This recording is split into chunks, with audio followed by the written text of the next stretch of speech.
सबसे बड़ा पुण्य क्या है? एक राजा बहुत बड़ा प्रजापालक था। हमेशा प्रजा के हित में प्रयत्नशील रहता था। वह इतना कर्मठ था कि अपना सुख ऐशो आराम सब छोड़कर सारा समय जन कल्याण में ही लगा देता था। यहाँ तक कि जो मोक्ष का साधन है अर्थात भगवत भजन, उसके लिए भी वह समय नहीं निकाल पाता था। एक सुबह राजा वन की तरफ भ्रमण करने के लिए जा रहा था कि उसे एक देव के दर्शन हुए। राजा ने देव को प्रणाम करते हुए उनका अभिनंदन किया और देव के हाथों में एक लंबी चौड़ी पुस्तक देखकर उसने पूछा, महाराज, आपके हाथ में यह क्या है? देव बोले, राजन, यह हमारा बही खाता है जिसमें सभी भजन करने वालों के नाम हैं। राजा ने निराशा युक्त भाव से कहा, कृपया देखिए तो इस किताब में कहीं मेरा नाम भी है या नहीं।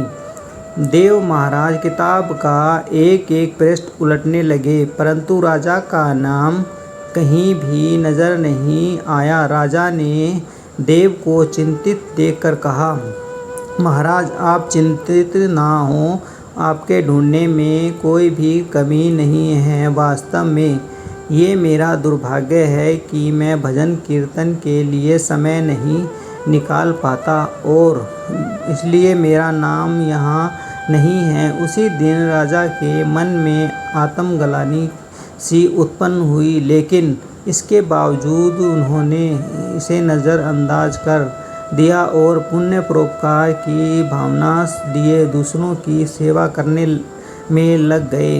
कुछ दिन बाद राजा फिर सुबह वन की तरफ टहलने के लिए निकले तो उन्हें वही देव महाराज के दर्शन हुए। इस बार भी उनके हाथ में एक पुस्तक थी।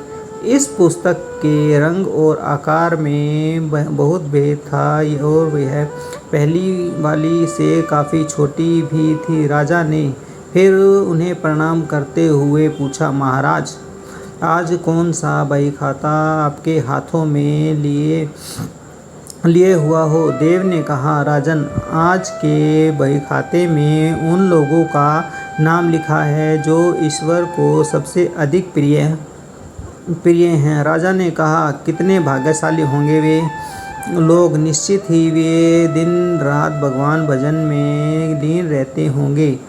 क्या इस पुस्तक में कोई मेरा राज्य का भी नागरिक है? देव महाराज ने बही खाता खोला और ये क्या? पहले पन्ने पर पहला नाम राजा का ही था। राजा ने आश्चर्यचकित होकर पूछा, महाराज,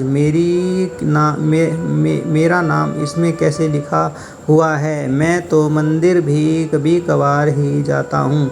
देव ने कहा, राजन, इसमें आश्चर्य की क्या बात है? जो लोग निष्काम होकर संसार की सेवा करते हैं, जो लोग संसार के उपकार में अपना जीवन अर्पण करते हैं, जो लोग मुक्ति का लोभ भी त्याग कर प्रभु के निर्बल संतानों की सेवा सहायता में अपना योगदान देते हैं, उन त्यागी महान पुरुषों का भजन स्वयं ईश्वर भी करते हैं। ऐसा राजन, राजन, तू मत पछता कि तू पूजा पाठ नहीं करता। लोगों की सेवा कर, तू असल में भगवान की ही पूजा करता है। परोपकार और निस्वार्थ लोक सेवा किसी भी उपासना से बढ़कर है। देव ने वेदों का उदाहरण देते हुए कहा, जो व्यक्ति निस्वार्थ भाव से लोगों की सेवा करने के लिए आगे आते हैं, परमात्मा हर समय उनके कल्याण के लिए यत्न करता है। हमारे पूर्वजों ने कहा भी है, परोपकार पुण्याय भक्ति, अर्थात दूसरों के लिए जीना, दूसरों की सेवा को ही पूजा समझकर कर्म करना, परोपकार के लिए अपने जीवन को सार्थक बनाना ही सबसे बड़ा पुण्य है।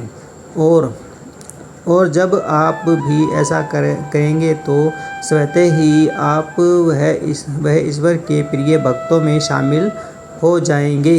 जय सिया राम।